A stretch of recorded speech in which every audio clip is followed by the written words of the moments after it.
नमस्कार दोस्तों, मैं विजय कसाना डिजिटल फ्री शिक्षा के यूट्यूब चैनल पर आपका स्वागत करता हूं।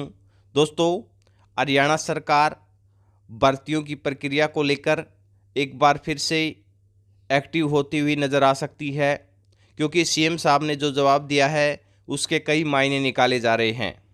इसके अलावा आयोग ने क्या पैटर्न बदला है वो भी विस्तार से चर्चा करेंगे। उससे पहले अगर आप भी भर्तियों से रिलेटेड रेगुलर जानकारी पाना चाहते हैं तो चैनल को सब्सक्राइब कर सकते हैं।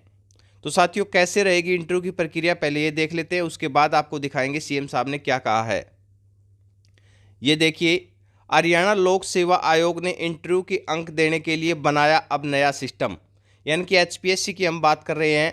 सीधे लैपटॉप पर लिखे गए इंटरव्यू बोर्ड के सदस्य अपने अपने अंक, यानी कि साथियों प्रक्रिया में बदलाव कर दिया गया है। ये देखिए, इंटरव्यू बोर्ड आयोग के एक सदस्य की अध्यक्षता में गठित होगा, जिसमें 4 एक्सपर्ट भी शामिल होंगे। बोर्ड के सभी 500 सदस्यों के पास अलग अलग लैपटॉप होता है।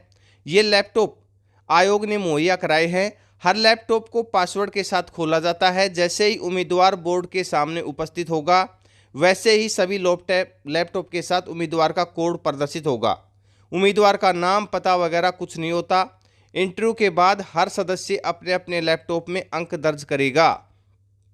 जैसे ही यह सबमिट होगा, अंक अनक्रिप्टेड हो जाएगा, यानी कि साथियों एक बार सबमिट करने के बाद इसमें चेंजमेंट नहीं किया जाएगा। फिर बोर्ड का वह सदस्य भी अपने इन अंकों को बदल नहीं सकता। जिसने ये अंक दिए हैं वो भी नहीं बदल सकता।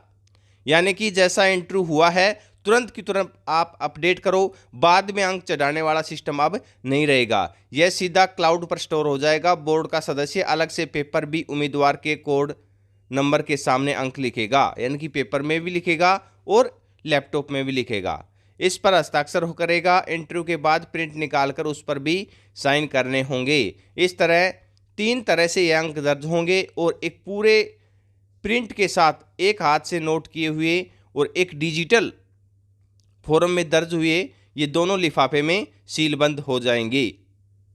इसके अलावा साथियों, जो इंटरव्यू के अंक अनक्रिप्टेड होंगे, रिजल्ट में कोई गलती नहीं होगी। डिप्टी सेक्रेटरी ने बताया है, हरियाणा लोक सेवा आयोग के डिप्टी सेक्रेटरी सतीश सैनी जी ने ये बातें बताई हैं कि चेयरमैन आलोक वर्मा ने नया सिस्टम अब तैयार कर दिया है।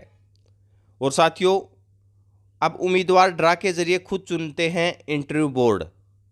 ये भी एक कमाल का प्रोसेस हम कह सकते हैं। जैसे ही उम्मीदवार इंटरव्यू के लिए पहुंचते हैं तो उन्हें 4-5 के ग्रुप में डिप्टी सेक्रेटरी सतीश सैनी के पास जाकर अपना कोड और इंटरव्यू बोर्ड खुद चुनना होगा। कोड को अपने गले में पहनते हैं और 4 डब्बों में से उम्मीदवार अपना इंटरव्यू बोर्ड की पर्ची इन डब्बों में से निकालते हैं। यानी कि फिक्स तो नहीं है कि कौन सा बोर्ड होगा, लेकिन अलग अलग बोर्ड की अलग अलग पर्चियां हैं, तो वो ड्रा के माध्यम से निकाली जाएंगी। ये नहीं है कि पहले से फिक्स कर दिया कि इस कैंडिडेट को इस बोर्ड के पास भेजा जाएगा। अब इसमें ना तो इंटरव्यू लेने वाले अधिकारियों को पता रहेगा कि कौन सा कैंडिडेट हमारे पास आने वाला है, और ना कैंडिडेट को पता रहेगा कि कौन से बोर्ड के सामने उसका इंटरव्यू होने वाला है। तो साथियों, ये एक शानदार प्रक्रिया भी हम कह सकते हैं। न तो इंटरव्यू बोर्ड किसी सदस्य को पता होगा कि उसके पास कौन सा उम्मीदवार आएगा, और न कैंडिडेट को पता होगा कि कौन से इंटरव्यू बोर्ड के पास उसका इंटरव्यू होना है।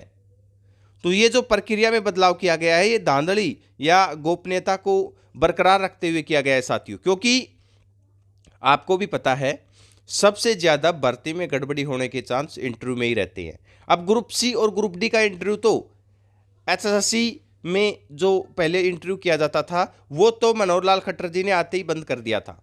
लेकिन ये जो ग्रुप ए और बी की भर्तियों में बचे हुए थे, अब इनकी में इंटरव्यू तो बंद किए जा नहीं सकते, लेकिन साथियों इसमें ये प्रोसेस जो बनाया गया है ये शानदार प्रोसेस है। तो साथियों, ये देखिए, सीएम साहब ने भी जो बताया है कि हरियाणा में एचकेआरएन के माध्यम से 90,000 से अधिक कर्मियों को समायोजित किया गया है और अब 60,000 नियमित भर्ती जारी हैं। यानी कि साथियों, जो एचएसएससी की 60,000 ग्रुप सी और ग्रुप डी की भर्तियां हैं, इनके ऊपर सरकार की नज़र टिकी हुई है और जल्दी ही आप इन भर्तियों को पूरा होते हुए भी देखेंगे। इसके अलावा सीएम साहब ने ये भी कहा है कि जो विभागों में तत्काल कार्य की आवश्यकता है, यानी कि उन्हें जल्दी से जल्दी जो कर्मचारी चाहिए, तो वो एचकेआरएन के माध्यम से सिलेक्ट किए जाते हैं। 20 दिनों में विभाग की आवश्यकता के अनुसार कर्मचारियों को नौकरी के जॉब ऑफर लेटर किए जाते हैं। ये साथियों इनका बयान है। अब इनके बयान के ऊपर आप अपनी प्रतिक्रिया भी दे सकते हैं। ऐसे ही भर्तियों से रिलेटेड जानकारी आप तक पहुंचाते रहेंगे। अपना कीमती समय देने के लिए बहुत बहुत धन्यवाद।